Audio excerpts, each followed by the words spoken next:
Whoa, whoa, whoa, whoa, whoa, whoa, whoa. Breaking my heart, yeah. What's happening? What's up? Got that thing fired up. Welcome, everybody. Welcome in, welcome in, welcome in. Hope all is well. Hope everybody getting they hustle on. And yeah, we live on all networks except Twitter, because Twitter be tripping. They want me to pay $8 a month to stream there. Golly, man. It is what it is. $8. I'm too cheap for that. I might do it. And I get a verification check. So I can go stream live and I get a verification check. They taxing. They some hustlers, man. Elon ain't playing around. Shit, simple as that. But glad y'all in here. Glad to see y'all tuning in. Subject of the day, well, subject of the minute, first 10 minutes of the podcast or show, or whatever you want to call it. We're gonna talk about credit. And then after that, I'll probably talk about somebody saying Elon Musk is not that smart because financial wise, he's the guy, right? I don't even look up to a lot of financial people, but Elon Musk ain't out here playing around. But hey, what do I know? I can talk about some statistics and data that he done to where we can break some of that stuff down. Also, too, um, yeah, we can talk about some stuff. Anyway, so let's talk about credit, right? Like I said, I'm in the process of writing a book. Book should be out here soon. It's going to be called The Four Pillars, right? And the four pillars are going to talk about three things: credit, investing, real estate, and ownership of a process that makes money, or cash flow producing assets. And one of the pillars is credit. So a lot of people don't really put emphasis on credit like they should, but they really need to. So a couple things, right? A lot of people don't realize how much credit affects their lives. Credit will hinder you from getting a car. Credit will hinder you from getting credit cards. Credit will hinder you from getting a house. Hell, credit can hinder you from getting an apartment. Bad credit can also get you not hired at a job. Some banks, financial institutions won't loan you money if you have shitty credit. So just want you to know that credit it ain't going anywhere. The process of borrowing money is going to be here forever, and you might as well have the max amount of credit as possible. When it comes to credit, a couple of things really matter. You have two sides of credit. A lot of people focus on their credit score, and the credit score is half the battle, like G.I. Joe. You have credit, and then you have your credit profile. Your credit profile is what your credit is made up of. I know people that have high credit scores and have a weak credit profile. They got added as an authorized user on an account or something like that, and they don't have a strong credit profile, right? They don't have any lines of credit in their name. They don't have any bills in their name. They're just added on an account, and that's not a strong credit profile. And I've seen people with weak credit profiles and strong scores, and vice versa. I've seen people with strong credit profiles and a weak ass score. People with 600 credit score and they have $100,000 worth of personal credit in their name, and all their credit cards are maxed out or something like that. That's rough. So you got to focus on them both. You got to have lines of credit or business lines of credit or personal credit or cars, and pay that stuff over time and have it for a long period of time, and also be working on the stuff to get your credit score high, not paying your bills on time, not going out and trying to acquire lines of credit all damn day, not having a lot of hard inquiries, not having no late payments or charge off or bankruptcies or repos, no baby mama judgments and that shit like that on your damn credit, because all that stuff piled up will issue you out a credit score.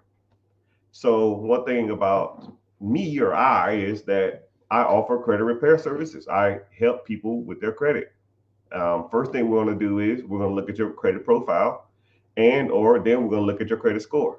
We're going to see if anything's on your credit that could be worked. Things like your late payments, your charge-offs, if you have any collections, if you have a repossession, do you have a bankruptcy, do you have any hard inquiries? If so, how many? I'll give you a little tip of the trade right now. Hard inquiries fall off your credit every 2 years. So if you're looking at your credit, right, go to Credit Karma, it's free, and go to the Experian app, it's free. Look at your hard inquiries. Anything that's over 2 years in hard inquiries shouldn't be there. If there is, you can call the credit card, the bureaus, and get that removed. But they generally get them off your credit after 2 years, right? Anything over 5 inquiries is considered a lot. If you have 5 attempts at credit every 2 years total, they consider that you a high risk for credit. They are going to try to pretty much not approve you for any more credit because they're showing you out there trying to pull the trigger on too much stuff. You consider high risk. So anything over 5, you should never try to get more than 5 lines of credit in a year, in a 2-year time. Anything over a year is kind of like it doesn't carry as much weight, but you should never be over 5. And just out of curiosity, the most I've ever seen hard inquiries in a 2-year period is 119. And I think to myself, who the hell applied for credit 119 times in a 2-year period? I mean, if you really think about it. So let's do some simple math. 365 times 2, 730 days a year, divided by 119. That means you're trying to apply for credit every 6 days. So every Friday you go out and try to apply for a line of credit. That's rough. And then you get denied too because you already have a lot of inquiries.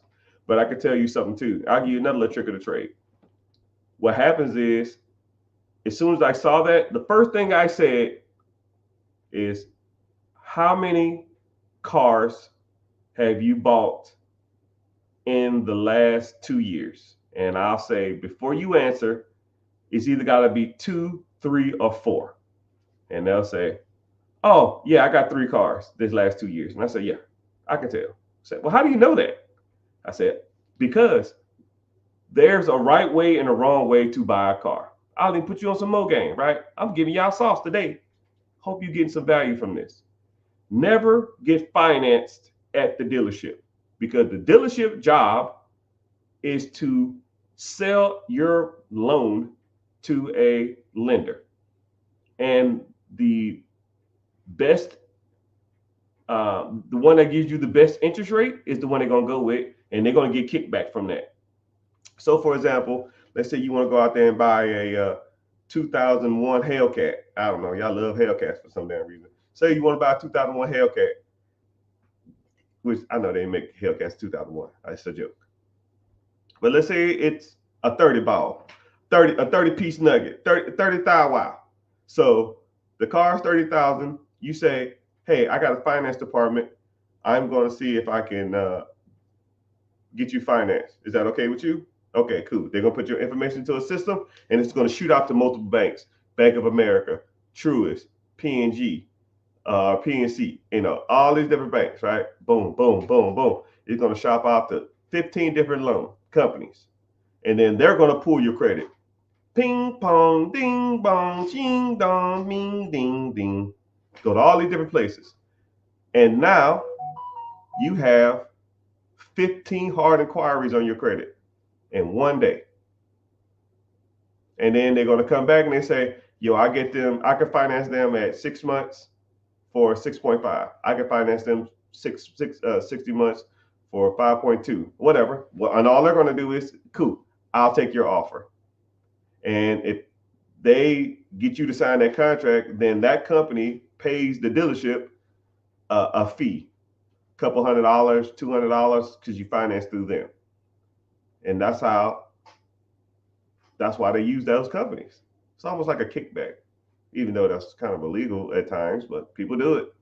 So That's why you have a lot of inquiries every time you go buy a car from a car dealership. That's why you should get pre-approved from a credit union or your bank, and then you just go in there with a blank check and say, yo, I already got pre-approved. This is the car I want, and here's the check. And you just write it for that one time, and you're done. That's the proper way to buy a car. If you want to buy a car, even though you should be buying hoopties and for cash and dogging them shits out till they fall apart. But hey, what do I know? All right, anyways, so if anybody wanted to sign up for a credit repair, or anybody wanted to do more with their credit, first thing you're going to do is you click the link in the bio, join the free webinar. It says Be Your Own Boss. The powers that be don't like when you talk about credit. It's like one of those taboo industries. So you can't say stuff like gambling, day trading. Like, they hate that type of stuff. Credit repair, even though it's not a primary business structure of mine, I do offer the service. And then one thing about me too is that if we do a credit repair, it's all done for you. It ain't none of these other guys where they'll say, hey, you want to sign up for credit repair? Send me your information. Here's your $500 bill, or here's your $200 a month. And here's all the stuff you send to the bank. You fill this out, you send this to the credit union. And like, I hate that, right? I don't want it like that. I'm an advocate of done for you, right? When I call and order a pizza, I don't want to call and order a pizza, then put on some clothes, go down the street and go to the pizza place, get the dough, put the sauce and the cheese on it, put my toppings on it, put it in the oven, take it out, cut it, put it in the box, and then take it back home. So what the hell did I pay you for? For me to do your job? No, right? I order a pizza, 30 minutes or less, the pizza should be at my doorstep. I mean, about simple as it gets. It's the same thing with anything, right? Same thing I do with credit. You pay for the credit service, it's done for you. And all you do is just check your account every 35 days. And if you need me to pull a report, I try not to pull a report every 35 days, but if you just want one, I can. But that process should take 6 months. I tell people all the time, it was like, yo, can you do it faster? I got stuff to do. I was like, well, it didn't take you 6 months to mess it up. It's not going to take 6 months to fix it, right? You've been messing this train wreck up for the last 7 years, right? You can have some patience. So it depends on what you have. But what we do tackle hard inquiries, repossessions, late payments. Nothing's guaranteed, people, but it is what it is. I try to get it all off, and if I can't get it one time, I'll keep going till I get it off. So we add positive accounts. We add positive accounts, then we remove all negative accounts, and then we check any type of misspellings of your name, and we check for wrong addresses on your credit too. So I met one individual. He had a kind of a messed up name. We spent one whole month just fixing his name on all his credit things. We fixed his name, I think it was like 24, 25 times in 1 month. His credit score went up 80 points just by fixing his name, because he had a weird spelling of his name, which as soon as I saw it, I said, yo, is this right? He said, oh yeah, that's right. I said, you know, this is wrong. He said, yeah, that's just the way they spell it. It is what it is. So, I mean, I guess that's credit repair in a nutshell. I don't want to harp on that too much. But if you're interested in credit repair, or you have any credit questions, you can ask them along with any other questions, because, like I said, my objective is to get everybody in the world mastering the 4 pillars of financing: credit, investment, ownership, and real estate. So, and for those who think, okay, let's talk about this when it comes to credit, because I really didn't harp on this that much. To me, there's really no such thing as good credit or bad credit. Credit is there to, it's only as good as you want to go for. You know, that if that makes sense. So for example, Mr. Richard, what's considered a good score? Okay. Uh, let's say if you need a 680 to get an SBA loan and you have a 660, is your credit good or bad? It's bad. Okay. Well, say if you need to buy a house, you still the same 680, you want to buy a house. A FHA loan is a 580. Is your credit good or bad? It's good.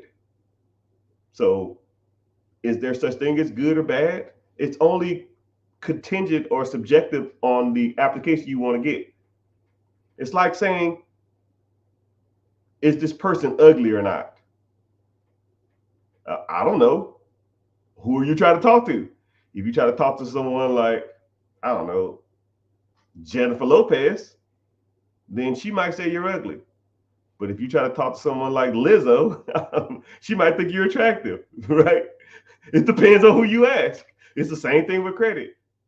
To me, there's really no such thing. There are better credits than others, but your objective should be always to focus on certain criteria that you want to get. If you want to buy a house, get your credit scores to house level. You want to get lines of credit or business credit, focus on that.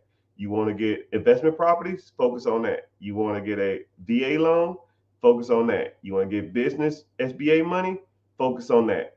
And now you have a target. Once you hit that target or exceeded that target, now you go out and use that credit for what it was intended for, to buy stuff without paying for it all up front. I mean, it's kind of a weird concept to even think about it like that, but a lot of people think that they just have to have this like magical score. Man, I got to get an 800. I don't give what you got. What's an 800 doing for me if I don't make money off of it?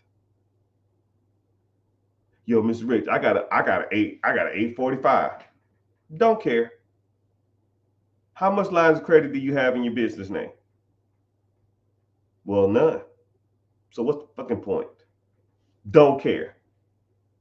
I'd rather have $1 million worth of business line of credit and a 700 than 0% of business credit, zero amount of business credit, and have an 840.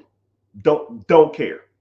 You're not impressing me, right? Go out there and slide that card and buy 3 Sprinter vans and put them bitches on Turo and outfit them for hikers. That's impressive with no money out of pocket. Not, look at my Credit Karma. Watch this. I got 845. Don't care. Don't care. How are you using that credit to make you money? That's impressive. The number's not. So enough of that credit stuff. So let's get to the questions of the day.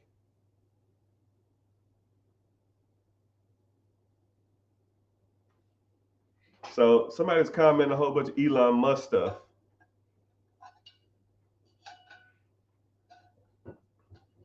Don't talk about my savior. I'm not a starstruck person, but I have 4 people to meet in my life, and I've only met one. 4 people in my lifetime that I want to meet. Everybody else is just normal people to me. I will never be starstruck unless I meet these 4 people. Elon Musk is one. Which I met him, but I didn't really talk to him like that. But he was on some weird stuff. When I was in the military, I had to service his private jet. I did a mission for NASA.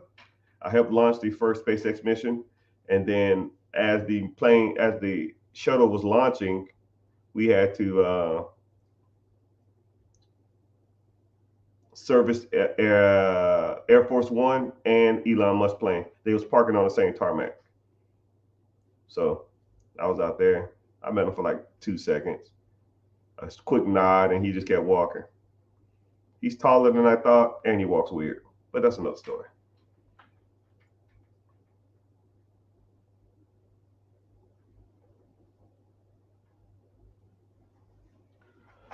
What are my opinions on college? Is college investment is it a good investment? Uh, what is okay? Let's say the average college tuition is over 4 years a hondo, 100,000. Wow.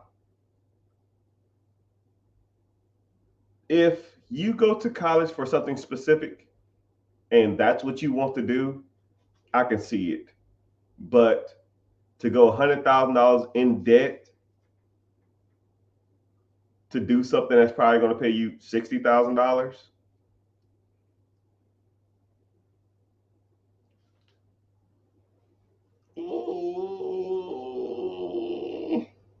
I mean, you really think about it. The average person who doesn't have a college degree makes $48,000 a year.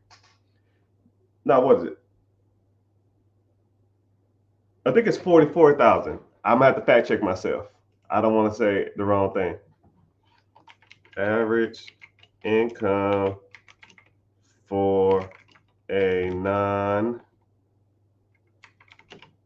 college graduate. 42,000. No. Yeah, 42. An associate's is 44. Ooh, college, a bachelor's is actually 59. I thought it was 56. It went up. So let's think about it. A person without a college degree, average income is 42. An average person with a college degree is 59. So simple math, 59 minus 42, 17,000. Wow. All right, let's say the college degree costs 100,000. Wow. Minus or divided by 17,000. That's 6 years you have to work. That's 6 more years you have to work to get your money back. However, a lot of people say, well, you can make your money back in 6 years. Yeah. Was you working while you was in college? Probably not. So that's 4 extra years that person made over you. Does that make sense? So now you're going to have $100,000 in the hole. Okay, sorry, I take that back. 42,000 times 4 years, 168,000. And now you divide the 168,000 by the extra $17,000 a month, or $17,000 a year. That makes sense. So now it's 10.1. So it will take you 10.1 years to catch up to that person. Actually, more than that, it'll be like 14 because one person starts at 18, the other person starts at 22, 23, and then they start working. But that one person at 18 is already made. And that's if you put the $17,000 extra a year towards the college tuition, which you're not, but just for sake of argument. So you're somewhere in the range of 14-year head start. So 14 years, 14 plus 18, I don't know, 32, 33. You'll eventually catch up to that person at 33 years old. Eh. But that's average. I could take the $100,000 and start a business or buy a business. And the person making $60,000 a year will never make the person what the entrepreneur makes. So I want you to think about it like that. Entrepreneurs are the highest, or entrepreneurs and financial services. That's the industry. Financial servicing is the highest paid industry in the world. Pretty much entrepreneurs. Right? But it's not easy and it don't come quick. You got to work for it. I want a 61 Plymouth Barracuda. Ah, Barracuda. I want the LLC. All right, well, Sammy, I don't know what that means. Go get an LLC.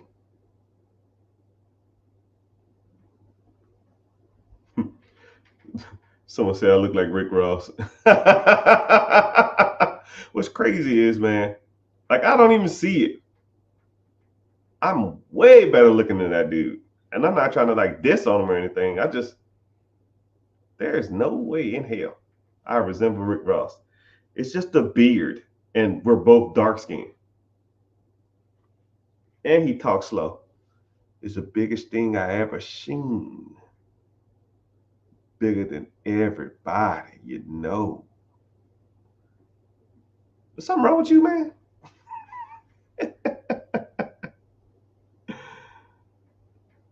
Bunny, what's happening? Jay Gillen, you in here? Hey, man, I heard you gave away a Cybertruck to somebody who watched your video. Hey, man, I want a Cybertruck. Give me a Cybertruck, man. Damn. One of my celebrity buddies. He strolls in here and don't say shit and then bounce out. You're killing me, man. You're killing me. At least let me get on the YouTube. I need some street cred. You know, honestly, I don't even need that. I don't need the money. I don't need the fame. I don't need nothing from you. I just want to know how to properly say your name. That's it. I don't want to see Logan Paul. I don't want no Prime deal. I don't want to meet Mr. Beast, even though I saw that special. Don't care. All I want is for you to teach me how to say your name, because I've heard 4 different ways to say it. But you're strolling through, you probably don't even listen to what I'm saying. It's all good. If I have an open cash loan and want to go through the SBA, you should give back the loan. An open cash loan, like an advance pay loan or something. I don't even know what that is. But okay, the SBA is going to check for a credit score. If you have debts owed and stuff like that, it's almost like when you're trying to buy a house and then you owe like all these other people all this money, man. They're going to be like, yo, what the hell is this, man? You got to get this off of here and stuff like that. You gotta fix that type of stuff. Who's the one you met?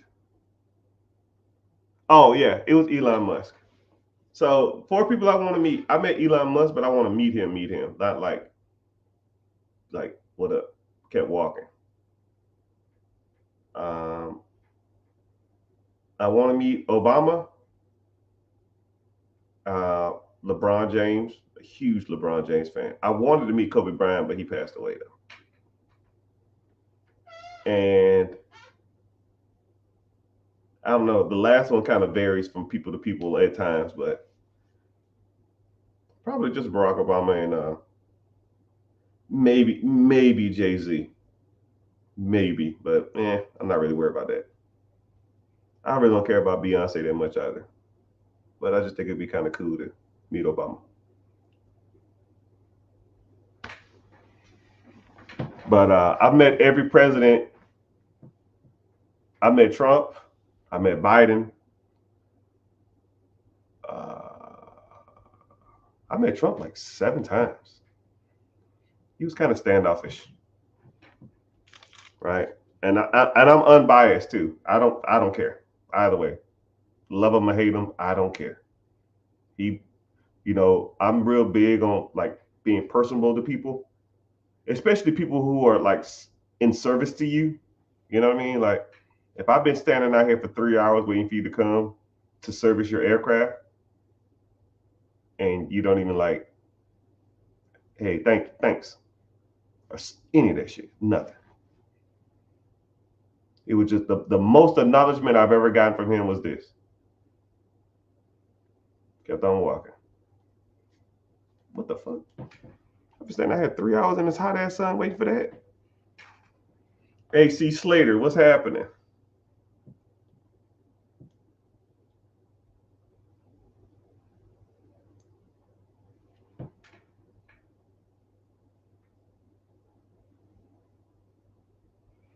I wasn't ready to drop out of college. Okay, I'm not saying college is not bad. I think I learned a lot from college. I learned a lot I learned a lot from college. But in all honesty, I think I learned more from the military than I did from college. Honestly, the military, if you go in it with open mind and try to take as much out from it as possible, you'll get the game. You'll get game. That's my personal opinion. I almost wish everybody can do 2 years in the military.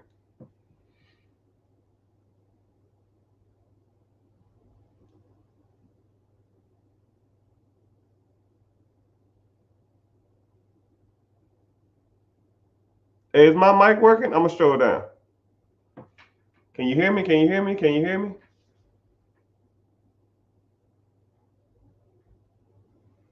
What did you do?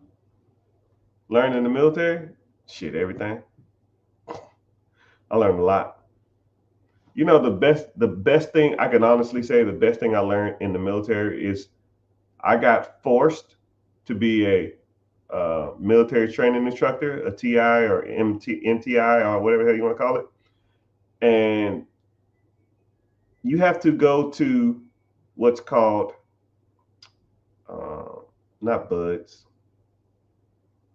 BIC, basic instructor, basic instructor course.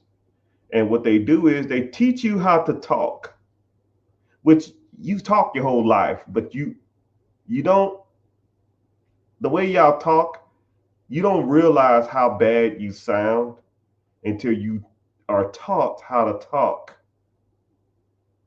from a professional. You see how I can just carry on the conversation and I have good structure, I have good pitch, I have good delivery.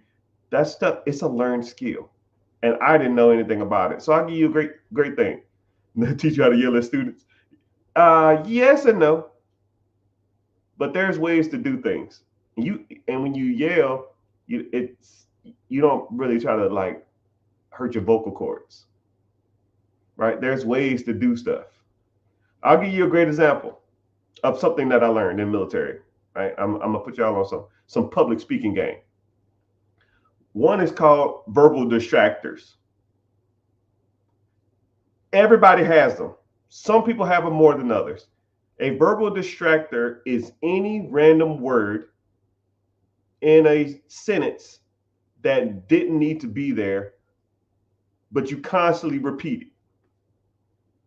So things like, um, well, and then you can either start it or end it with verbal distractors. Things like, you know what I mean? You feel me? You pick up what I'm laying down. You see what I'm saying? You don't have to say that stuff. If you conveyed your message properly, you don't have to reiterate the fact that they understood what you're saying. You know what I mean? Verbal distractor. Um, don't say just shut your mouth and think about what you're gonna say next. You know what I mean? You see what you're learning. You're learning. Okay? Verbal distractor. I catch myself doing it now all the time.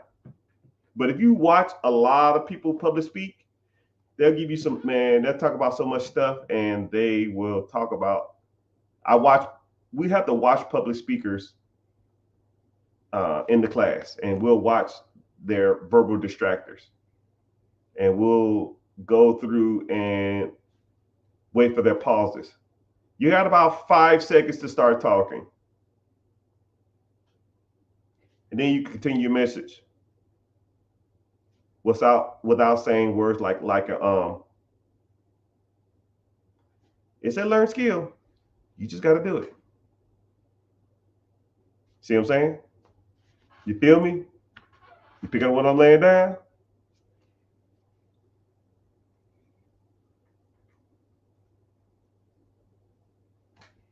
But there was a lot of things that was taught there, right? I'll give you another one, right? There's another one. Shit. Now you're gonna be trying to listen to me, trying to hear me mess up. Don't focus on that. Focus on the message.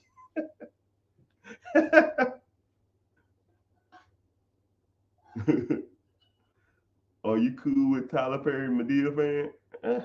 Sure, I guess. I don't know.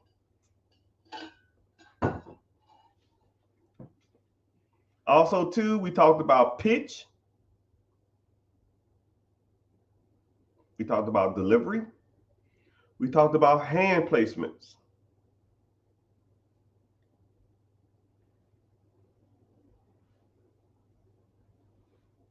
If you get verbal distractors, they make you do push-ups.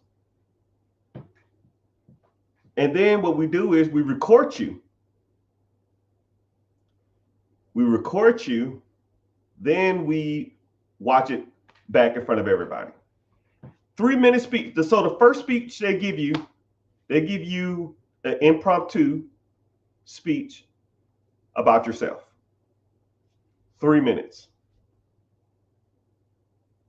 And you first hear it, when you first hear yourself say who you are as a person, you watch that video, and then they make everybody do it.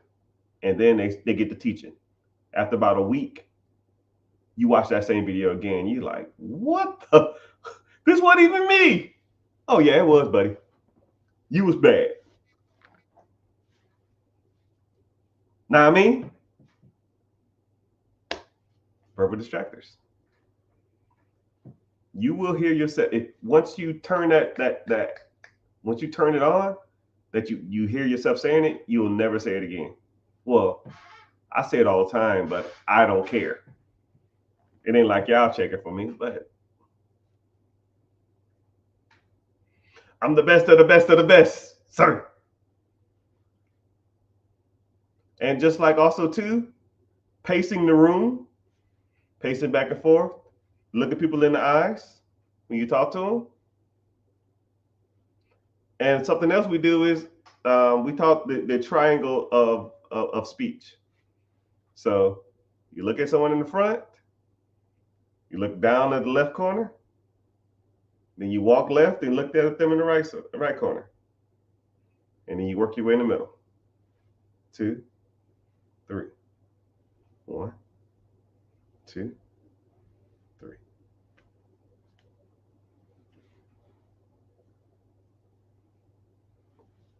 And after I got out of that class, I hated watching people public speak for about 6 months, because all you did was watch people look like idiots on TV. And my favorite is watching politics or politicians speak without a prompt. Oh, it's so bad. But there's a lot of stuff we talked about.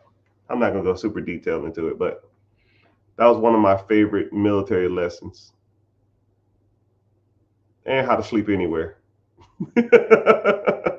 How to pretty much go to sleep anywhere in the world at any given time. I can literally fall asleep in 30 seconds. Anywhere. Anywhere. How? Just do it. Just learn. I need to learn that. You know, a lot of people say that, and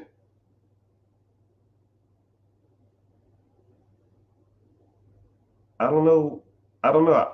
I don't know a world without that. At least now. So ask the questions. What's going on? I don't want to talk about me and my military service.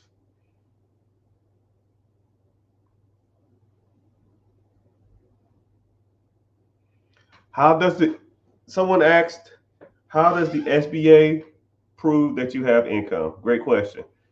So there's 2 things that the SBA is going to look at. Excuse me. Either you're going to buy an existing business, or you're going to get funding for the business you have. If you have an existing business, they're going to pull your tax returns, and they're going to look at your credit score, and they're going to look at how long your business been open. And that's how they're going to prove the income of that business. They're going to look at your financial statements too, P&Ls, year to date, profit and loss statements, all that other kind of crap. But if you're buying a business and the business is bringing in $200,000 a year, they don't care what you make. You can make nothing. They don't care. because they know if that business is going to make you $200,000 as soon as you buy it, you're making $200,000 a year now. Now your job is to manage that business to the best of your abilities. So they don't verify your income, they verify the business's income.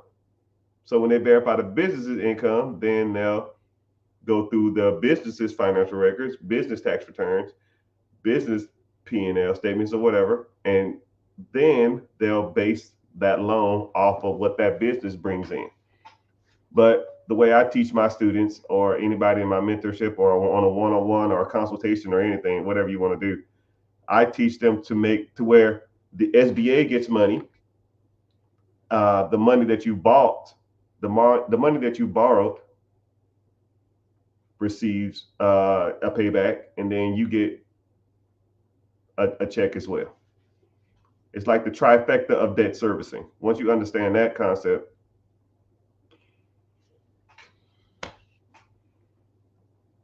kind of downhill from there.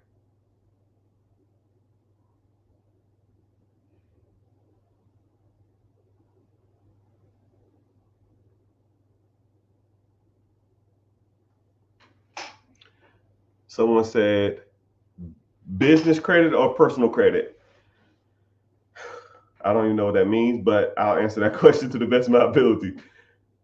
Business credit is okay. I'm trying to give you a good analogy. Your personal credit is it's like a show car. You pull it out the garage, you wash it on the weekends, you take it to Cars and Coffee, you put a sign up front of it and say, "This is my nice car." People come take photos of it, and when you're done with it, you take it and you put it right back in the garage with a tarp on it. That's personal credit. I mean, that's business credit. I'm sorry, that's personal credit. Your business credit now, that's that 94 Honda Civic with the airbag missing. You got to crank it up with a screwdriver. It makes like a loud knocking noise, anything under 30 miles an hour. And you do donuts in the parking lot at Publix when you go to get groceries. That's your business credit. You dog that shit out. You maximize the line of credits you got. You get as much funding and credit you can get on it, and you wear them damn lines of credit out. Your personal credit, you keep that nice. Your business credit, you dog it out, because business credit does not show up on your personal credit. Nobody knows you have business credit except you and the bank. That's the beauty of business credit. You can go out and get hundreds of thousands, millions of dollars worth of business credit, and the other banks don't even know it. They might know it. I don't know. I don't care. If I go to a Bank of America and get a 40 ball, I go to Wells Fargo and get a 30 ball, I go to Chase and get a 25 ball, I'm sitting on a Hondo, a 100,000. Now I can go use that in whatever business structure I want. I want to go buy cars and put them on Turo. I want to go buy ATM routes. I want to go buy a bread route. I want to go buy a Dunkin' Donuts. I don't give a shit what you want to buy. You dog that credit out. And then as long as that venue you're going into can pay for the credit that you are getting. If it's not, then it's not worth it. But if it does, then it's worth it. If I got 0% interest, let's say if I have this line of credit, 30 piece nuggets, 30 piece nuggets. And I always like to show people this. And sometimes I just go get these just to show y'all I'm not out here playing around. And here you go. Here's the date. Here's the date. This is a brand new card. 30-piece nuggets, 30 thigh wow. Now, let's say if I went out and I wanted to buy a vending machine route. The vending machine route is $30,000 cash, and that's 0% interest for a year. And the guy told me it's been making $30,000 a year cash flow to my pocket for the last 5 years. Now, is that a good deal or a bad deal? Well, I got 0% interest for a year. So if I use the 30 ball on the line of credit, that's not going to show up on my personal credit. Within a year, I'll be breaking even. And then next year, it's paid for, and I can just make $30,000 a year. So is that a good deal or a bad deal? If that's what you want.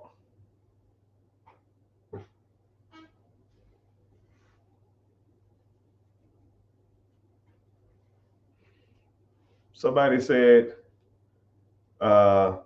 we need a serious and trustworthy receiver who can receive a large amount of money in the wallet and monetize it. Send me a message directly. Huh? I don't even know what that means. But yeah, the answer to your question is business credit is really nice. Personal credit, you just take care of it. Business credit is like your girlfriend that you don't care about, and your personal credit is like your wife. You take her out, nice dates, you put on a nice dress, show her off to your friends. That old little ratchet girlfriend you had, you don't care about her. Business plan, yes, if you want a business plan, I can help you write it if that's what you want, but you don't need a business plan. Business plans are for only certain types of loans. So if you wanted to get a CDFI loan, or you want to get a micro loan and get funding to start a business, then yes, you need a business plan. But like I said, why start something when you can just buy it from scratch? I mean, why start something when you could just buy an existing business? Why get a $50,000 loan to start a business when I can get $50,000 line of credit and buy a business for $500,000 that's making $200,000 a year? Day one. So I'll even do the math on that. Let's say if it's making two hondos a year. That's $557 a day. You buy it on Friday. On Monday, there should be $1,500 in your bank account. I mean, this ain't rocket science, people. It's not rocket science. That $1,500, you might got some debt servicing. You got to pay back the SBA loan, but the SBA loan ain't $200,000 a year. Not even close. If I borrow $50,000 from the bank, or had $50,000 saved up, and I put it down on a business, when I make $200,000, after I pay back the government, that's going to be 50 gone. That leaves me 150. Then I'm going to pay back myself for my down payment. That's another 50, 60, whatever it is. So now I made $90,000 first year. I paid myself back for the line of credit I borrowed. I paid back the government or the SBA or the bank, and I paid myself. I make 90. I paid myself back, the line of credit back 50, 60. I pay back the bank or the SBA government 50. 90, 50, 50, or sorry, 50, 50, 60, 90, or some shit like that. Whatever the damn numbers are. I make 90, pay back the line of credit, 50, 60, and I pay back the other 50. Win, win, win. Everybody's getting checks. And that's where it gets good. Year two, you don't have to pay back the line of credit. You already paid it back. So now instead of you making 200, you take away the line of credit or the SBA payment, which is 50,000. Now you make $150. $1.50 divided by 12 is what? 13,000 a month. Who can't live off $13,000 a month? I'll wait. I will wait. In your personal opinion, is it better to buy a business or start a business? Shit. I just answered that. But I'll answer it again. But I'll answer it differently. Let's say if I gave you this 30-piece nugget right here. I gave you this $30,000 worth of line of credit. Or I put $30,000 in your account. And I said, yo, go start a business. I'll make it 50 because 50 is a little easier. I gave you $50,000. You saved up $50,000. You got $50,000 worth of line of credit. Don't care. Okay, cool. Go start a business. What kind of business? A daycare. A little easier concept to grasp. A daycare. Okay, I want to start a daycare. You got $50,000. Cool. You need to go lease a building. Say the lease on the building is $2,000 a month. That's $24,000. He or she might say, yo, I need security deposit and I need first month's rent. So $4,000 gone. Right? So out of the 50, $4,000 is gone. That's $46,000 left. Cool. You need to go buy equipment. You need to go buy some pads. You need to go buy little play areas. You need to go buy chairs. All that kind of crap, right? Some equipment. You might be all into that, probably $5,000. So now you got 41. Okay.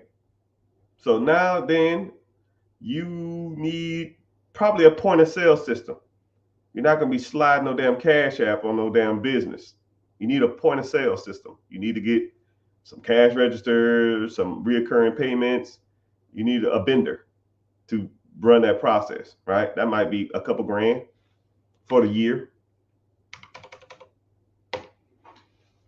Okay. So now you got the vendor, the point of sale system, you got supplies, and you got the business, right? You're going to do an opening, I don't know, a month from now. So now a month passes, you owe another month's worth of rent. So now 39 goes to 2,000 down. So now you're at 36,000, right? You got employees. You're going to be taking care of these damn kids yourself, right? So let's say you hire three people, and let's say they get paid $1,000 a week, which is $4,000 a month, which is $48,000, which that's a decent amount. $1,000 a person, you hire 3 people. That's $3,000 times a month. $3,000 a week times 4. That's 12,000. So now you're 37, go to 25. You still got 25 hondos left, or 25,000.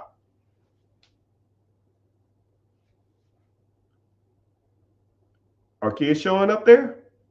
You put a sign out, no one came.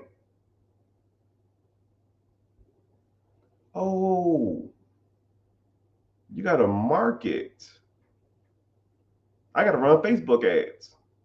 I got to run Instagram ads. I got to run ads on TV. Shit, that's what? A month? I put you at $2,000, $3,000. I'll put you at $3,000 a month. You got $22,000 left. You got employees. You got point of sale system. You got marketing. You got a lot of overhead. And ain't a child came in that shit. So you pretty much negative 28,000.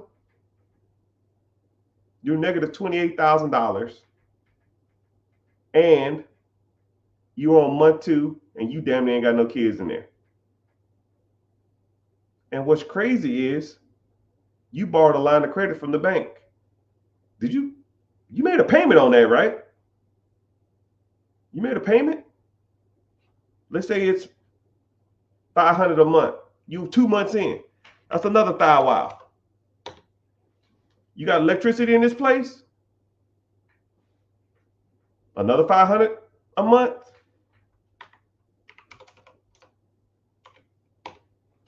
Three months in, that's another $100. That's another thou wow. You at 19,500. Now let's say out of the advertising, you 3 months in, let's say if you get 3 kids coming in.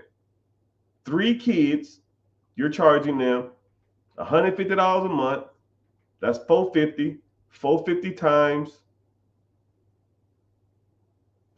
times 4. That's $1,800. So I'm gonna add $1,800. Add $1,800 for the first 3 kids.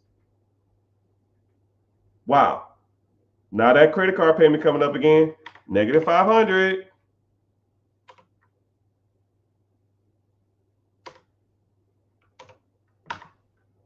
Your rent came up, that's a negative $2,000.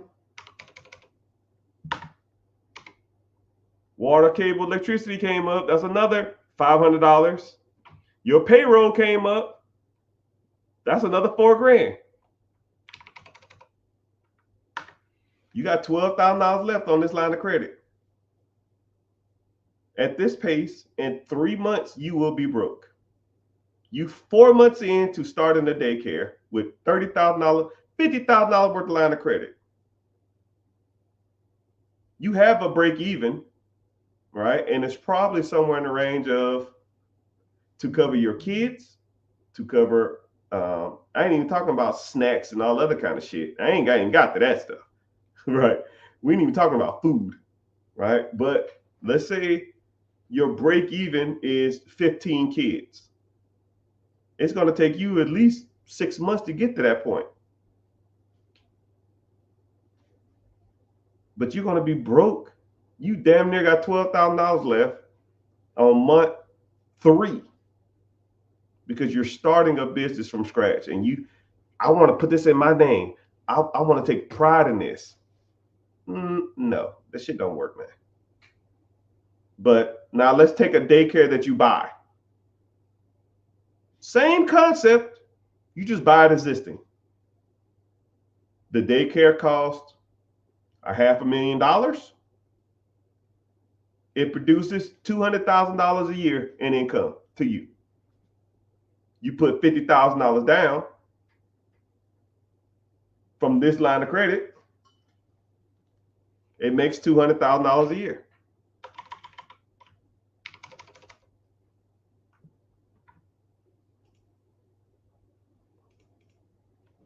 $200,000 minus the SBA loan is going to be about $45,000 a year.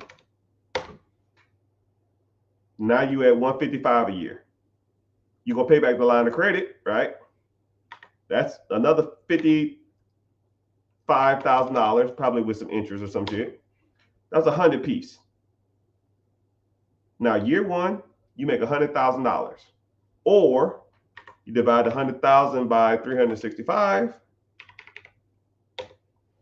That's $273 a day. You buy it on a Friday, $273, Saturday, $273, Sunday, $273, Monday, $273. You up a G over the weekend you bought it. Do you got to go out and hire employees? They're already there. You got to find a point of sale system? No, they're already there. You got to go find a place and go get a lease? No, it's already there. You got to find management? No, it's already there. You got to do any advertisement? Nope, already there. You got a CPA? Already there. Accountant? Already there. Why reinvent the wheel, people, when the wheel is already there? So people always ask me, what's my opinion? Should I start a business or should I buy a business? If you like losing money, then start one. You know the statistics on businesses that close in the first 5 years? 91%. 91% of all business fail in the first 5 years. And that's over all businesses. Oh man, I can get into this type of business. Tech ain't, that don't work in tech and all this other kind of stuff. No, that's all businesses. That's all businesses. Nobody's exempt. But what is the success rate of a business that's been open for 10 years already? So you telling me a business has been open for 10 years, management, systems, teams, employees, accountants, cash flow, income, taxes, and it's been there for 10 years. You're not even working there. You telling me you're going to take over this process and fuck it up and you're not even there? It ain't happening. Generally, it's not happening unless you go in and talk about, I'm in charge. This is the way we're going to do shit. No. Hey, everybody. I am one of the founding members of this company who bought this company. I'm just here to, if you have any questions, let me know. But everything will be directed to Jim or John or William or Smith or Jane or Daniel. He'll direct the questions directly to me. And or if you really have to talk to me about something that you can't take to him, I always have an open door policy, but always use your chain of command first. Assistant manager, shift lead, GM, and then me. See y'all at the Christmas party. Boom, boom.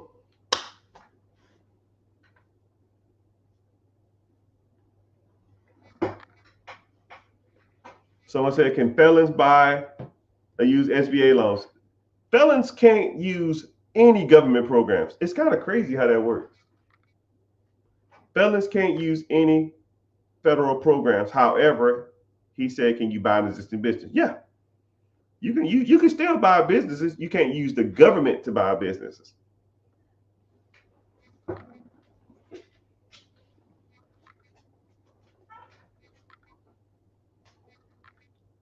You can't use the government to buy a business, but you can use the banks to buy a business.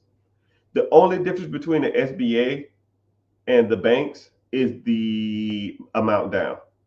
The businesses, the structure and all that kind of stuff is still all the same. Excuse me. So for example, if you wanted to buy a business through the SBA, I think it's 10% down or even 5% down. But if you want to buy one through the bank, I think it's like 15% down or even 20% down. You're just going to have to come up with more money, but you still can buy a business. Or better yet, cut all them out and just go straight to the source. Get the owner to finance you. 41% of all deals are financed.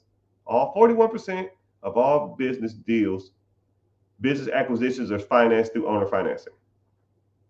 You don't even need the bank. You just need to know how to negotiate and find the deals. Once you understand that, you can find the money. I mean, and the bad part about it is sometimes I'll have a deal on lock. This was back in the day though, but I have a deal on lock and I have the SBA, pretty much on my side. I have all the down payment and stuff like that. And I'll just say, you know what? Just out of curiosity, can I get, I won't say that, but I'll say like, can I, I'll say the same generic statement. You can even have this one. Man, the economy is extremely risky right now, and it's expensive to borrow money now. Interest rates are ridiculous, and I'm really interested in this business or this house or this property or this process. Is there any way we can negotiate owner financing to get this deal done? Something along that line. I have a copy and paste statement. Hold on. Actually, I'll find it for you. I will find it for you. It's the universal statement that I say to all my leads. I'm gonna see if I can find it.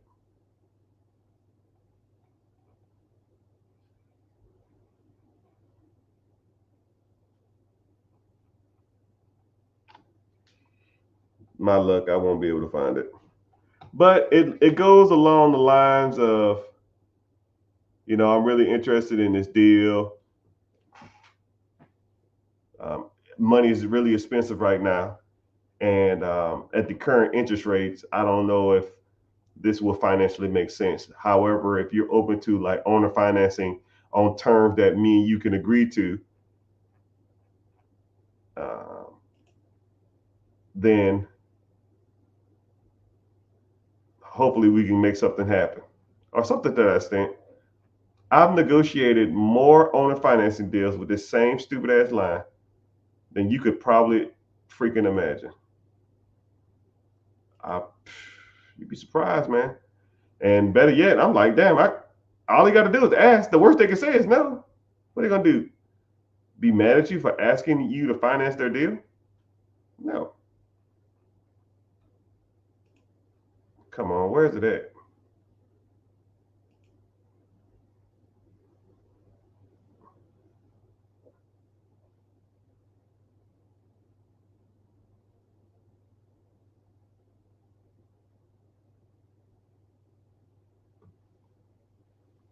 Hell, here's one right here. Here's an older deal that I was looking at. I ain't gonna show you, but I asked the guy, "Can I get owner financing on this one property?" It was a cheap house, and he said, "I need to sell it quick. If you give me $1,000 down, I will owner finance you." $1,000.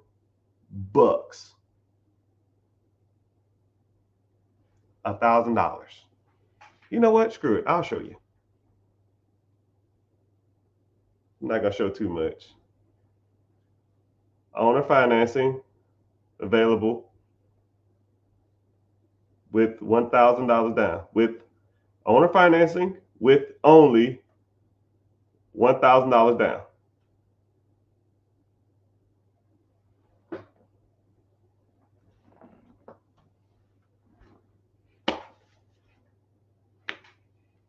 Stuff works, people. You got to make it work though. The bad part about it is, man, I should be charging y'all to be telling y'all this stuff, but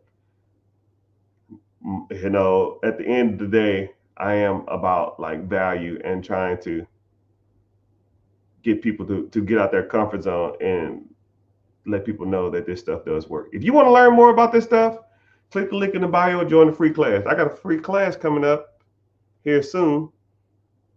Sooner you click on it, the faster you can get to learning. The faster you can learn this stuff.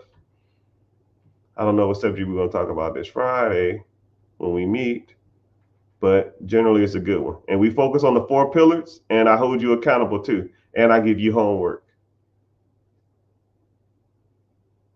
Man, where is this at? I'm trying to show you the one that I bought.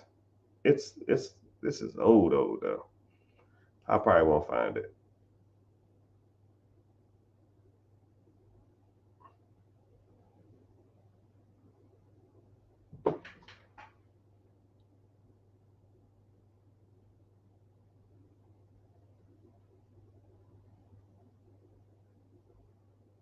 I didn't even see this email. Oh man. Damn. I just lost a Hondo. Damn it. Damn. Sorry. That's what happens when you don't use your email. Now I'm in a bad mood.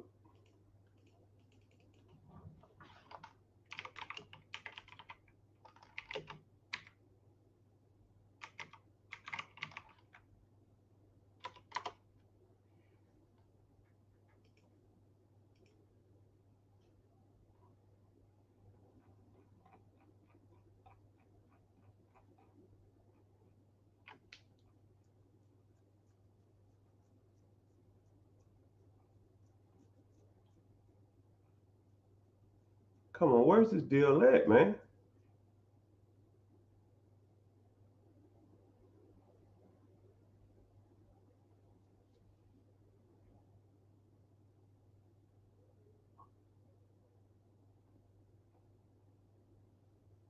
A 30-30 ball. A 30-30-30. A 30-30 ball. You know what? I don't even care. Maybe that's it.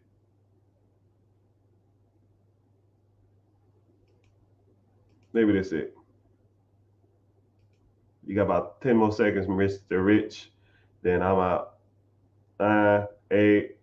I don't know. I can't find it.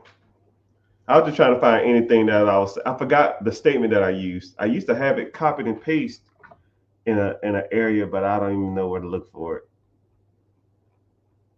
But anytime I'm looking for it, I just find it, but I can't find it now. Maybe because I'm focused on talking instead of that. Anyways, enough of that crap.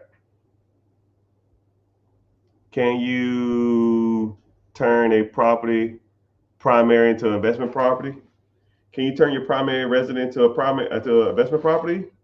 Yeah, rent it out. Simple as it gets.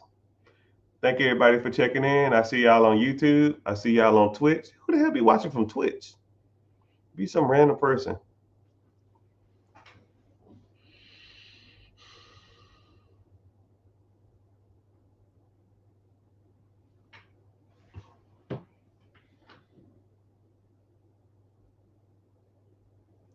So would you analyze the opportunity for someone who wants to get in the game? Better be buying a B-Day present. Better be buying a B-Day present for who? For you? It's your birthday? It's your birthday. No, your birthday on the Super Bowl. No. You was born on Super Bowl year. That's what it is. Would you analyze? Yeah. This is what I do. If you wanted to learn more,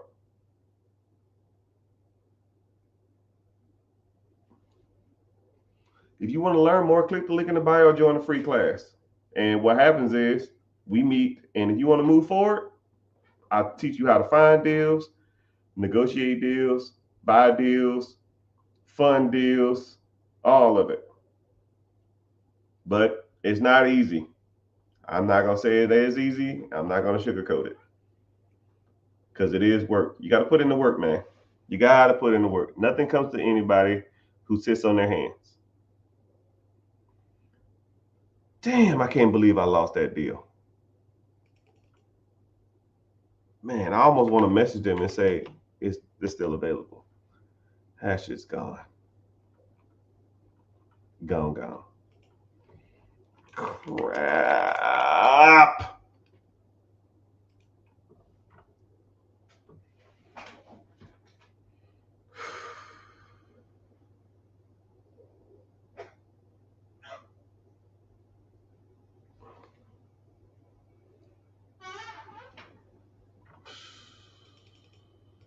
Come on, killer.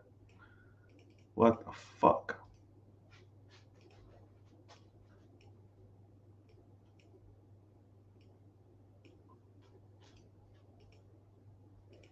I'm gonna look at how much money I lost.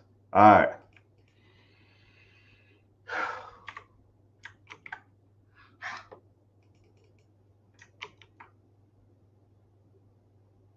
I don't even want to know. I don't even want to know. All right, killer, come on.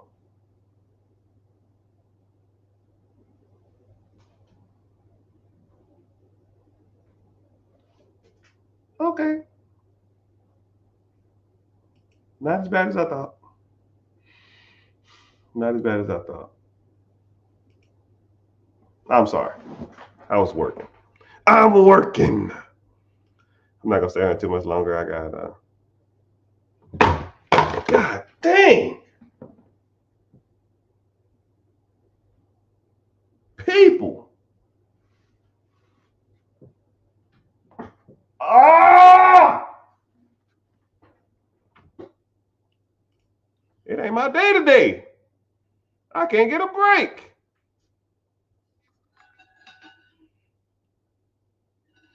Have you ever bought a firm that does cybersecurity?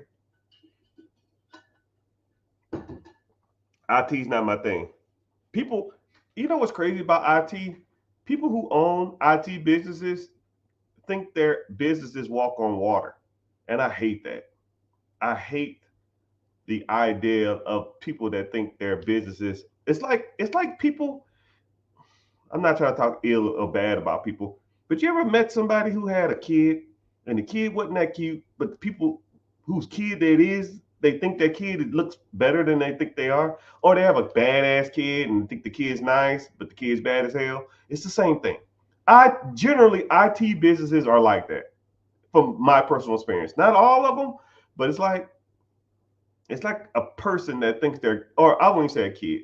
It's like a person who thinks they're good looking. They might dress well. They might be clean cut. They might smell good. Or they might have nice long hair. Or even like a female. You guys use female too. Nice long hair, in shape, good height, and they're just not good looking. But they think they're good looking because people tell them all the time, hey, you're attractive, you're attractive, you're attractive. And you're just like, nah, you're not that attractive. You meet a guy, it's the same thing. Guy that's real arrogant, think he's kind of cocky. That's my experience with IT businesses. People who own IT businesses think them shits are up here, and they're not. They're like here. And people like, yo, IT is the future. I got this AI test system I'm integrating. No, no, no, no, no, no, no, no, no, homie. We call a spade a spade. If the guy's a 6, he's a 6. I don't give a damn how many degrees he got. I don't give a damn how smart he is. Money might play a factor, but if you're a, you don't supposed to be. If you're a 5 and you're rich, you're not a 10. You're still ugly. You're just a rich 5, right? Mark Zuckerberg is an ugly dude. Just because he's a billionaire doesn't make him better looking, right? Some people might think he's better looking, but he physically is not a better looking person when he's rich. It is what it is. Same thing with IT. That's just my personal opinion, right? But what the hell do I know?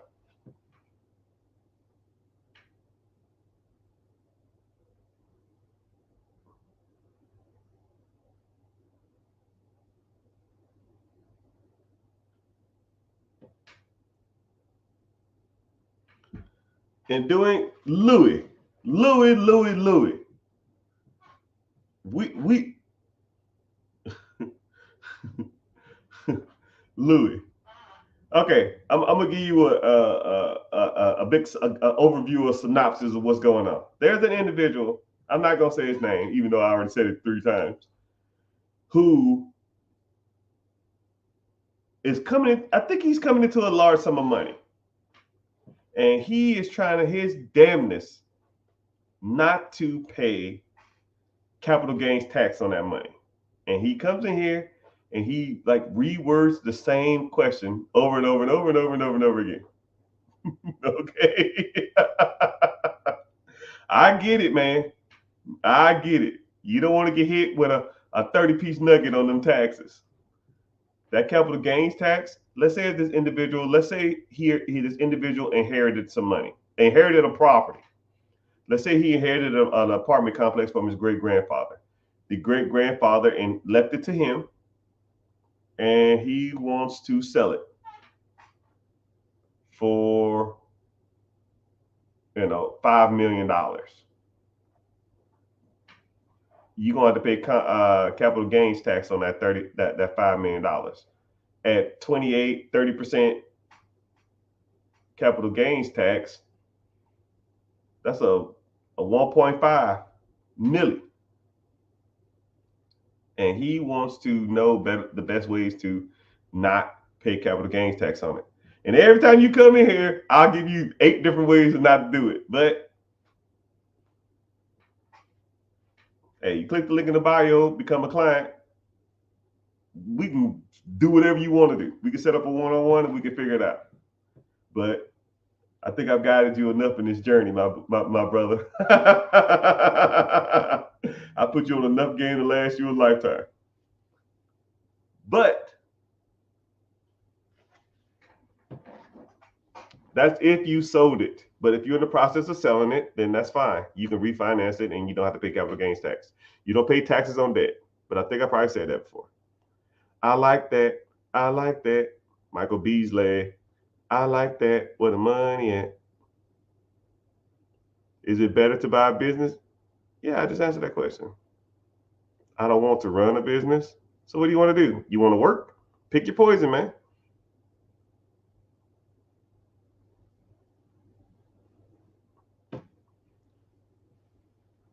So they're actually games that learn how to master starting a business then selling them. Yeah. I meet people like that all the time because let's say if I'm looking for myself, I'm looking for someone else or someone showing me a deal or I'm talking about a deal, I'll look at a business and I can look at a business for comically 30 seconds and know that a person is just starting businesses, scaling them to where they're profitable, have all the systems and stuff in play, and then selling them. But you can tell with 2 minutes of looking at it, you say, okay, I can already see what they're doing. Because the numbers are inflated. Somebody might buy it, but you can tell when the numbers are really, really inflated. And it's a lot of other factors in it, but you kind of can tell.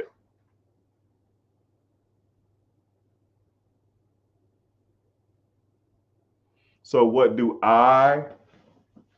So say if I have good credit, do I leverage that to get to business credit? Yes. You leverage your personal credit to get business credit, and then you use the business credit to buy a business or to buy real estate. And once you get that, then if you do it right, that piece of real estate or that business or that entity or that whatever you got should pay for everything. If it's not paying for everything, then you did it wrong.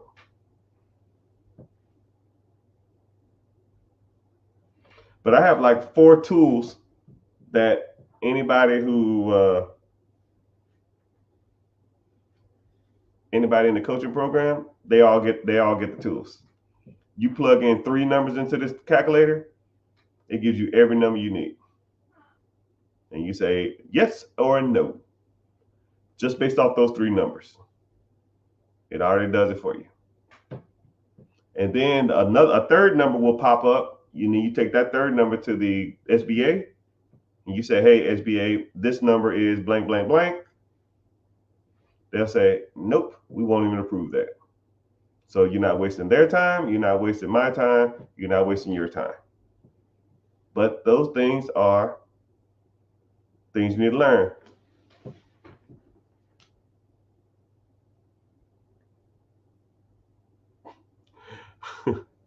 I bought a Lamborghini with an SBA. Thanks for the guidance. No problem. Buy 2 of them. Boss, boss, boss, boss, boss, boss, boss, boss, boss, boss. Ain't owner financing risky because it depends on them to make the payment? Huh? No. It depends on you to make the payment. But generally, people don't have a lot of debt. If you do owner financing deal, more than likely they don't have any debt on the business or on the place. You can do it on a financing deal with debt in place, but you got to take consideration that they got to pay the debt down too.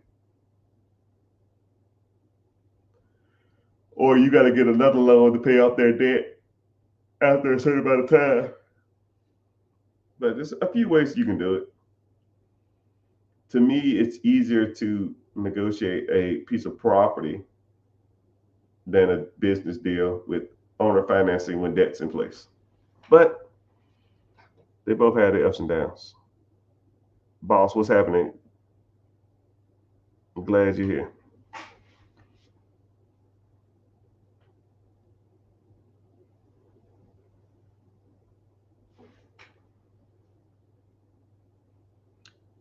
Underneath your clothes, there's an endless story.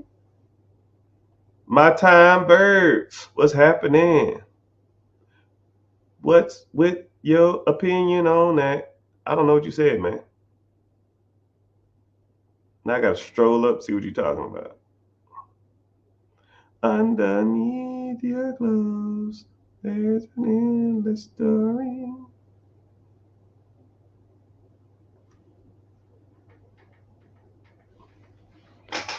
Get an LLC in another country?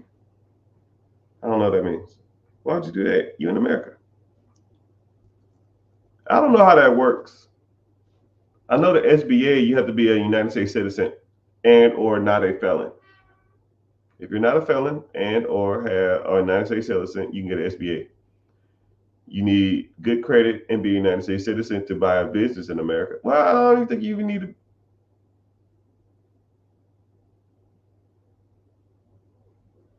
If you want to use the United States bank, but you can use if international bank if you want to. If you're coming from overseas to buy something in America, you can use the international bank to fund that if you want to. I don't see why you can't. I don't see why people would though, right? I'm sure there are plenty of good existing businesses in their country. But what do I know? You wish you knew me 3 years ago? Best time to invest yesterday. Second best time today. About simple as it gets. Underneath your clothes, there's an endless story. When this is gone, I'm right here. I'm getting off. I gotta get ready tonight for or not tonight. I gotta get ready for another call and some other stuff. But yeah.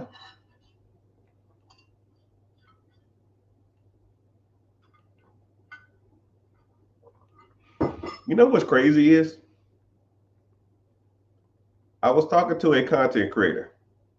He called me today and he said, well, he called me earlier. I won't say today. But we talked on the phone probably like a half an hour. And he said, I'm strolling on social media and I'll see your content.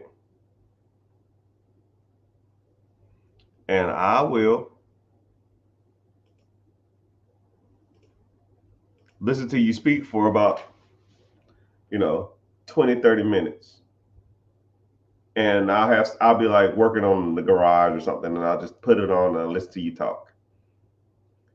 And he said, you give people way more value than they deserve. He said, you could be charging some of the stuff that you asking these people. You could be charging thousands of dollars for this. And I said, I know. He said, well, why do you do it? I said, because I give you a good analogy. It's like a football game.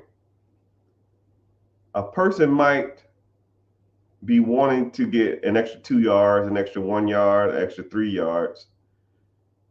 2 or 3 extra yards ain't worth it to me. I want a touchdown. My goal is touchdowns. I don't give a damn if I have 200 yards or 160 yards. I want touchdowns. My objective, and I've said this every day or every time you talk to me or every time you hear me talk for the last damn near year and a half, especially the last year. I've been real heavy at least this year, heavy on this. My objective is to be the biggest content creator, white, black, on all social media platforms when it comes to this money thing. Right? The people out here now are trash. Dave Ramsey is trash. Robert Kiyosaki is trash. Well, he's good, just he's out of touch. Tony Robbins, out of touch. All these guys out here now are out of touch. So we need better. We need better representation in the minority community. We need better representation amongst a younger demographic. Because I'm not even that old. I feel like I'm not. And I want people that represents what I believe in and understand the modern struggles of society. Some guys say shit like save up 20% down payment and get a 15-year loan. Yeah, if I make $190,000 a year, you can do that. But the average person can't do that. So how does the average person buy a home? How does the average person work on their credit? How does the average person buy investment properties? How does the average person invest in the stock market? How does the average person maximize their 401k? Does the average person even know what the hell maximizing their 401k is? If I went through the average person and said, what is maximizing your 401k? Right? Let's test this out. I don't know how many people on here. Between all social media platforms, we probably got 70 people. What is maximizing your 401k? I want to see how many different answers I get. I'm not going to judge and I'm not going to be mad. I don't care. That's why we learn. That's why we learn. Increase your contributions. Somebody said, I don't know. Maximize contribution matching with the question mark. Get a couple more answers. I'll wait. If they don't answer, it's fine. Get one or two more.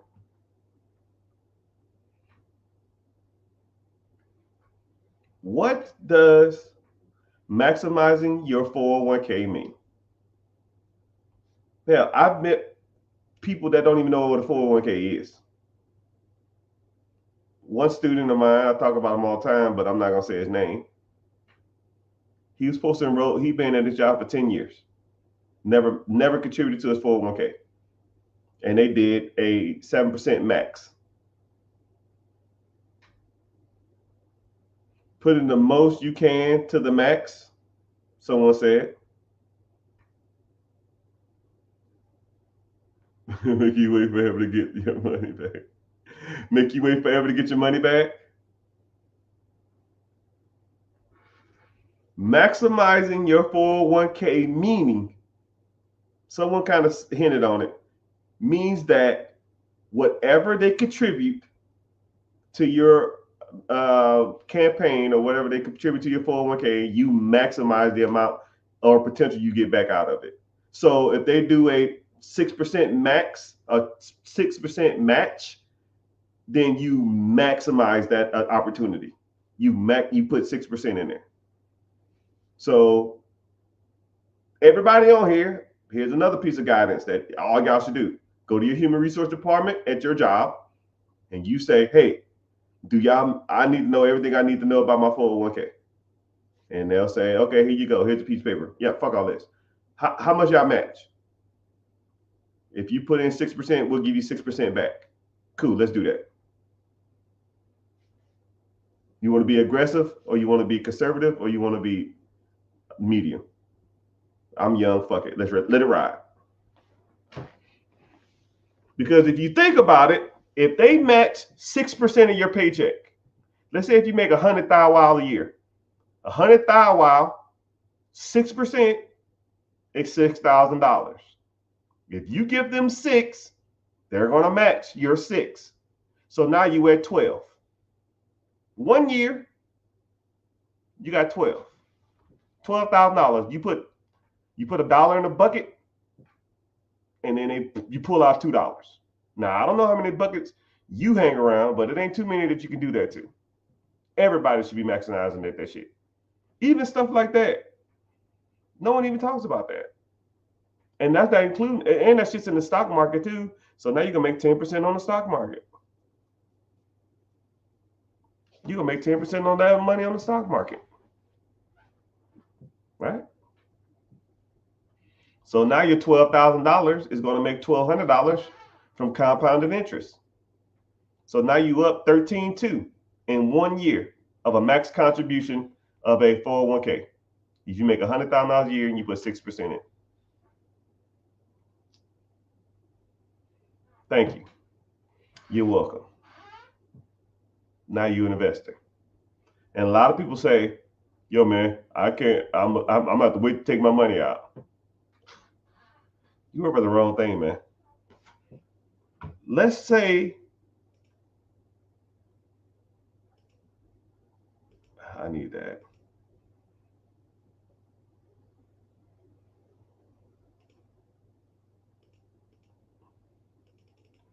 Let's say you started off with zero. I'm gonna say the average person in this chat, I'll say you're 40 years old, right? Say you're 40. You're gonna contribute in that account until you're 65. 25 years. And let's say they put it into a conservative index fund that pays out the stock market average since the Great Depression, 10.1. You put in 6%, they put in 6%. That's $6,000 if you make $100,000 a year. That's 12 thou wow.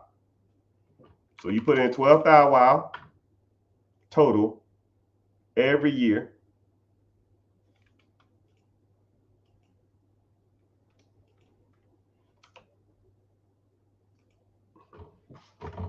You start at 40, you do it to 65,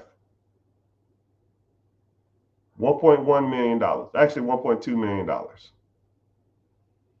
But the bad part about it, the good part about it is your contributions, your interest that you make on that money is $106,000 a year. So from 65 until you die, you will get a check every year for $106,000 on your $1.2 million that's sitting in the pot. And this is where it gets good. You don't need the money. You don't need the money. You take the $106,000 and you live off of it until you die. Then you take the $1.2 million, you put that shit in the trust. And now your kids will get $106,000 every year for the rest of their lives. And then when they die, their kids will get $106,000 every year until they die. And so forth, and so on, and so forth, and so on. And just by you starting your 401k at 40 years old, maximizing your contributions to get a match, leave it in there till you're 65, get a check for the rest of your life, you will make your kids trust fund babies. That trust fund will pay them every year for the rest of their lives. And if you got one kid, he or she will make $106,000 every year for the rest of their life until they die. And then they're going to give it to their kids. And now they're going to pay them out. And so forth and so on. And what you really should do is put some stipulations behind that money, right? Say stuff like, yeah, you need to have a college degree. You need to have an active job to receive this check. You need a drug test. For your height and weight, you need to be no more than 20% overweight. Because I don't want you sitting around looking all flabby and gluttonous. But it's your trust. You set that shit up however you want. And you have an arbitrary or a lawyer check the people that's in there. Yeah, y'all got y'all drug test? Cool. I need your height and weight. Step on the scale. You overweight, bro. Get out of here. It'll be open for the next month. You got to lose 15 pounds in a month. I don't give a shit. That's what the law states. That's what he wanted. If you don't adhere to it, I don't care. But if that's what you want, that's what you do. That's how you do it. Someone said, is $4 million a good size deal on a 1031 exchange? Is $4 million a good deal? Nah, dog. Because most people make $4 million on anything, right? Which is better, a 401k or a mutual fund?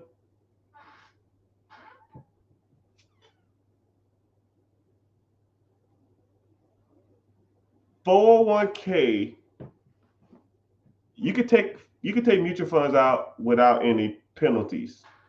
You got to pay taxes though. A 401k, you can't take it out without penalty. And 401k is designed for employees to incentivize their employees to invest. So the only reason the 401k even exists is because after the Great Depression, people wanted nobody wanted to invest in the stock market again. So the government and businesses stated that, yo, what we're going to do is we're going to start a 401k program to where we're going to incentivize people to get back into the stock market. And what we'll do is we have to, as businesses, we have to contribute a certain amount of money to incentivize people to invest in the stock market. That's where the whole match comes from. Because prior to the Great Depression, they didn't even have a 401k. Like that shit didn't even exist. And they started a 401k program and nobody was investing in it. So the businesses and the banks and the governments had to come up with a reason why they want people to put their money into long-term investments. That's the only reason that shit even exists, because they screwed up everybody's money in the 30s and the 40s, and nobody wanted to invest their money. So the jobs and the government and the bank said, yo, if you put 5% of your income into this pot, we will give you 5% on top of that. And they said, okay, cool. That sounds like a deal to me. That's free money. And the crazy part about it, that program's been around since the 40s. 80 years later, it's still running around thriving, and a lot of people don't even do the shit. It's free fucking money. People don't even do it. It is what it is, though. It is what it is. It is what it is. But yeah, my peeps. No, I was saying from above. Oh, what's his name? Still talking about $4 million? You've been working on that deal for like 6 months, man. 6 months. I'll be like, yo, man, I'm good. I don't even want it no more. Well, for $4 million, a $1.2 million deal for 2 years, I'm just like, yo, man, like I'm good. I ain't want to be stressing over this. Nothing should take this damn long. My goodness. You probably spend more time on that than if you were just working a regular job. You wouldn't probably make that kind of money, but you've been talking about that for like 5 years. But it is what it is. What's up, Instagram? I see you.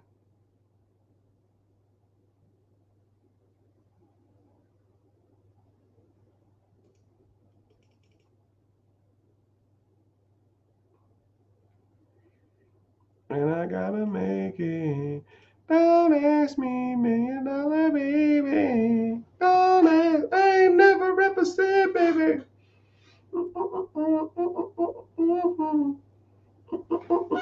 I gotta make it. Don't ask me, $1 million baby.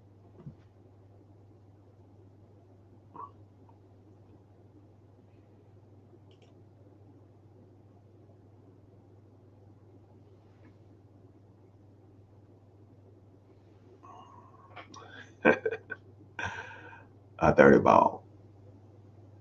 A ton of count. A ton of time. I took a time.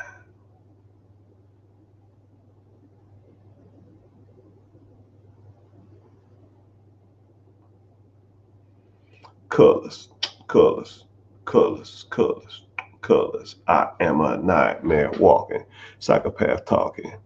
King of my castle, just a gangster stalking. But my back's hurting.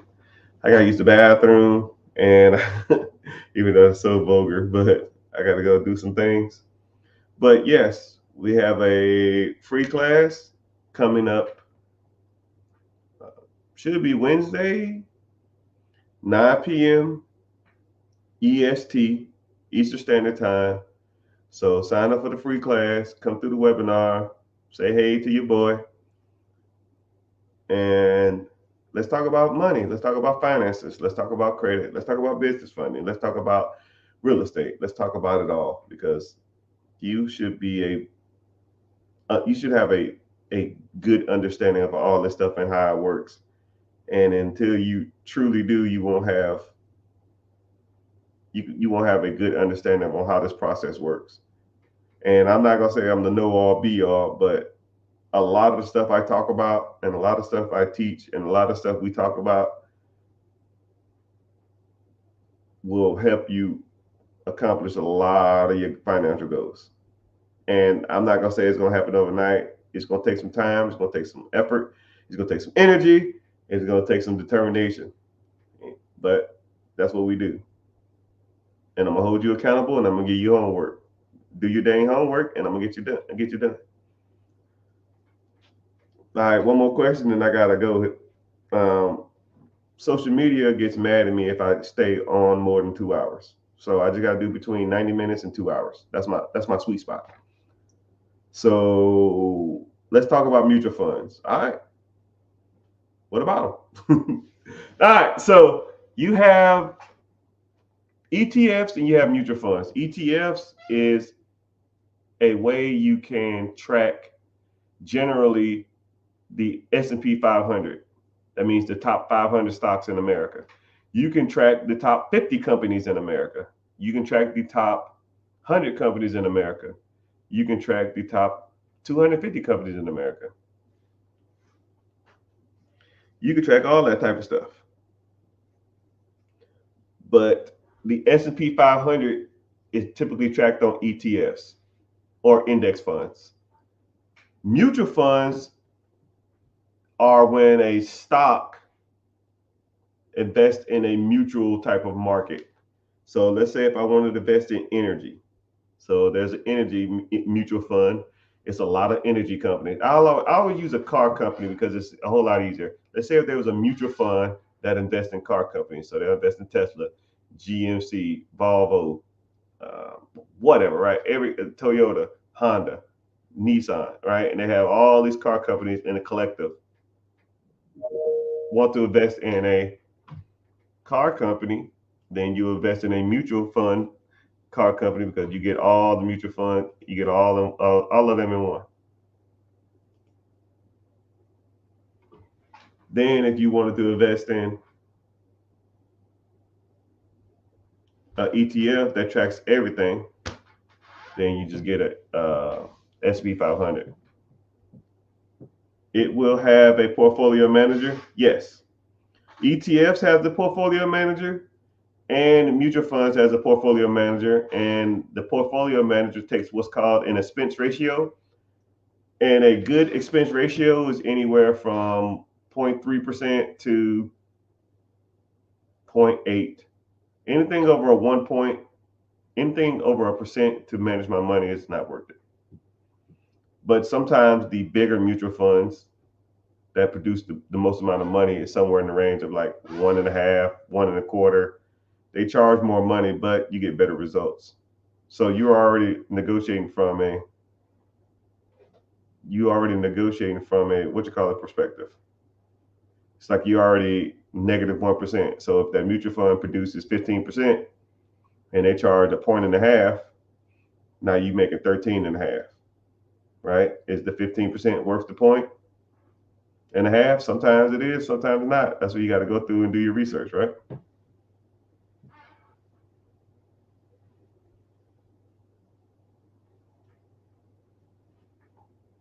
Someone said, I have a 660 credit score and 15 inquiries. How soon can we get those off? I don't like the key words, right? I don't like speed, fast, quick. It's just weird ways to look at things, right? That's like going to a personal trainer and saying, yeah, man, I'm overweight. How fast can I get this weight off? I'm like, I don't know. It's like, you see what I'm saying? It's like a weird question to ask. We don't focus on speed. We focus on having a good credit profile, and we focus on everything that's negative on your credit. If you take care of that stuff, And if you need more lines of credit or you need more stronger credit profile, we work on that type of stuff. And statistically, over time, you will have a good score, right? Don't worry about the weight when you're trying to lose weight. You focus on working out, getting good sleep, drinking more water, eating healthy, and weight will fall off. It's the same thing. But 680 is not even a bad score. The Macquarie, you probably have, I can tell you straight up, you more than likely have high debt to income ratio, not debt to income ratio, credit utilization. You have, I want you to download the Credit Karma app, go in there, click on any of the first numbers, scroll down to where it says debt to income ratio or credit utilization. I promise you, your credit utilization is probably about 70%. You just got to pay off your credit cards because your inquiries really don't factor in that much unless you have, and you more than likely just have high credit utilization. You have high, okay, so 8% credit utilization. So you probably have, you don't have, do you have like a repossession or repossession or bankruptcy on there? Let me guess. Repossession? Nah. You have a repossession? No. You got a repossession? I'm trying to figure it out. Repossession? I'm in debt from college. College debt don't make a difference unless you was missing payments. But I think a lot of times they don't even factor that shit in either. TT, what's happening?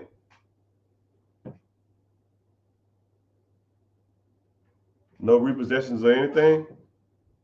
You don't have any. What about late payments or charge-offs? You have a late payments or charge-off or anything?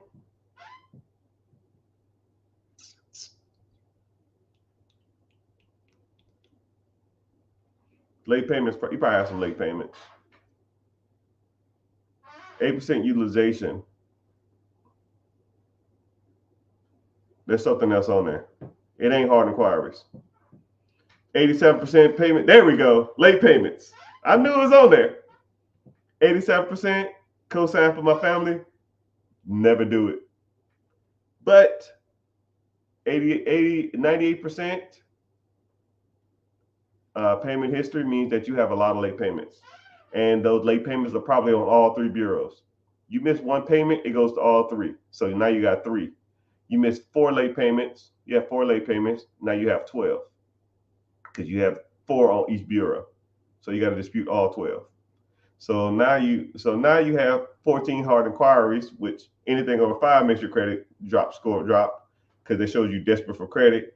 And you got late payments now. So you are a prime candidate for credit repair. Or you can try to get it off yourself, but like I said, why would you want to do it yourself when you just pay somebody to do it? I can make pizza myself. Why the hell would I do that? I'll just pay somebody to do that. When you come around, you'll bring brighter days. You're the perfect one for me, and it will forever will be, and I will love you so for always. Anyways, what main social media? It's been real. It's been fun, but it hasn't been real fun. I got to get off every 2 hours. I might get back on later on tonight. Probably not. Click the link in the bio. Join the free class if you want to learn more. We go from there. Get this money.